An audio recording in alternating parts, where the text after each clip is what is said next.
Hello everyone, welcome back to my YouTube channel. तो आज हम बात करने वाले हैं, एक गुड न्यूज़ है जो कि एचपीएससी ने क्या किया है, रीओपन किए हैं असिस्टेंट प्रोफेसर्स के फॉर्म, जो कि थर्ड टाइम है। पहले भी सेकेंड टाइम हमें मौका दिया था, लेकिन अब दिसंबर में जिन बच्चों का रिजल्ट आया, जेआरएफ नेट क्लियर किया है, वो भी इसमें अप्लाई कर सकते हैं, जो कि एक बहुत बड़ी अपॉर्चुनिटी है। जो भी असिस्टेंट प्रोफेसर बनने का सोच रहे हैं एचपीएससी, कि दिल्ली एनसीआर में है, आप उसमें फॉर्म फिल कर सकते हो। तो इसमें क्या क्या अमेंडमेंट्स की गई हैं, तो इसकी जो फॉर्म फिलिंग की डेट है वो 1 मार्च से लेकर 15 मार्च है, और 5 बजे तक आप इसमें फॉर्म फिलिंग कर सकते हैं। अब यहाँ पे कुछ कैटेगरीज मेंशन कर रखी हैं कि क्या क्या चेंजेस हैं, क्या क्या नहीं है। सबसे पहले है SC candidates who have already applied. ऐसे कैंडिडेट्स जिन्होंने पहले फॉर्म फिल कर दिया था, और जिनके एससी कैटेगरी वाले जिन्होंने पहले से कर दिया, अब उन्हें क्या करना है, now line. DSC or ASC are case may be for the all the candidates who now come in DSC category are direct to submit upload the latest DSC category certificate issue per this notification। मतलब जो DSC OSC वाले जो candidates हैं, जिनके और जो updated certificates हैं, उन्हें यहाँ पे अपलोड करने की ज़रूरत है। और बाकी after updation of information please download a copy of the same and read it carefully.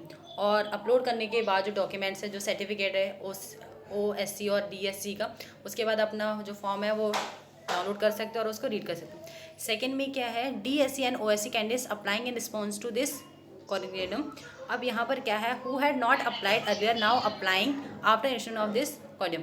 अब यहाँ पर क्या है कि जिन लोगों ने पहले अप्लाई कर दिया तो वो तो अप्लाई कर सकते हैं, लेकिन जिन्होंने पहले अप्लाई नहीं किया तो उनके लिए भी एक मौका है, जो कि बहुत अच्छी अपॉर्चुनिटी है, वो भी इसमें दोबारा से फिल कर सकते हैं। लेकिन उनको जो सर्टिफिकेट्स हैं DSC और OSC के जो सर्टिफिकेट्स हैं वो ओरिजिनली और जो लेटेस्ट हैं, जो कि इशू हुए आपके 1 अप्रैल 2024 के बाद, उनको सबमिट कर।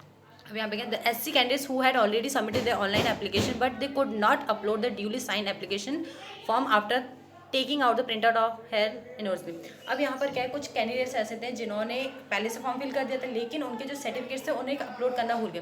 तो उनके पास भी एक अपॉर्चुनिटी है कि वो अपने फॉर्म्स अब दोबारा से रीओपन और अपडेट कर सकते हैं। अब फोर्थ में क्या है, the SC candidates who have already applied in response to advertisement dated on 2/8/24 and as per revise requisition not post is available under this sub category as the case may be candidate of such candidate will be consider under general category. और ऐसे candidates जिन्होंने apply कर दिया था लेकिन उनके पास जो certificates हैं वो अपलोड नहीं किए थे, या फिर उनके पास सर्टिफिकेट, तो उनको अब जनरल कैटेगरी में कंसिडर किया जाएगा।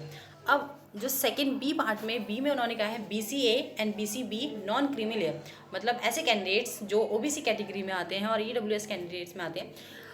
सेम वही है जैसे जिन लोगों ने पहले से इसमें अपलोड कर दिए थे डॉक्यूमेंट्स, जिन्होंने फॉर्म फिल कर दिया था वो तो कर ही सकते हैं। बाकी जो लेटेस्ट अपडेट उनके जो सर्टिफिकेट्स हैं उनको अपलोड करना, और जिन लोगों ने जो OBC के कैंडिडेट्स थे जिन्होंने पहले नहीं किया था फॉर्म फिल, वो उनके पास अब चांस है, फिल कर सकते हैं। बाकी जो दिसंबर में जो अभी रिजल्ट आए, जिन्होंने नेट क्वालिफाई जेआरएफ क्वालिफाई किया, वो इसमें फॉर्म फिल कर सकते हैं। And the BC and BCB and EWS candidate who have already applied, और जिन्होंने पहले से अप्लाई कर दिया था, अब उनको क्या करना है, जो फ्रेश सर्टिफिकेट्स हैं ऑनलाइन पोर्टल पे वो उनको सबमिट करने। Then after that they can download their form and read it. Third में ESM DESM category candidates who have already applied. The candidates belong to ESM category who have already submitted their application in response to advertisement number this। उन्हें क्या करना है, वही same updated certificate को submit करना है, then उन्हें अपनी फ़ोटोकॉपी मतलब प्रिंट आउट निकलवाना है। और जिन्होंने नहीं अप्लाई किया था वो भी इसमें लगा। अब यहाँ पे कुछ नोट दे रखी है, the other terms and the condition mention in the advertisement dated on this remain unchange. बाकी जो टर्म्स एंड कंडीशंस थी वो सारी की सारी रिमेन अनचेंज रहेंगी। The candidates are directed to read all the terms and conditions carefully before submitting their online application form. अगर कोई भी कैंडिडेट्स को फिल करना चाहता है तो उसको सबसे पहले जो भी इसमें इन्फॉर्मेशन है, जो भी नोटिफिकेशन मैंशन है, वो केयरफुली सबको रीड करना है। Then after that they can apply. The candidates who have not applied earlier in response to advertisement number this, now they are applying for this post। मतलब जिन लोगों ने पहले अप्लाई नहीं किया था वो अब इसमें अप्लाई कर सकते हैं, जो कि बहुत बड़ी अपॉर्चुनिटी है। और इसको अप्लाई करने की जो डेट है वो 1 मार्च से स्टार्ट हो जाएगी एंड 15 मार्च तक इसको फिल कर सकते हैं अप टू 5 PM।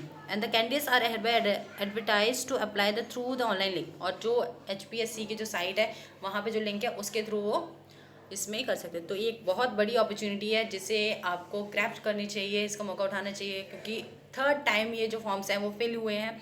और जो भी इंटरेस्टेड हैं, जिन्होंने नेट JRF क्वालिफाई किया है वो इसको दोबारा से फॉर्म फिल कर सकते हैं, और जिन्होंने नहीं किया है वो दोबारा से जो भी उनके सर्टिफिकेट्स हैं उनको अपलोड कर सकते हैं। And thank you so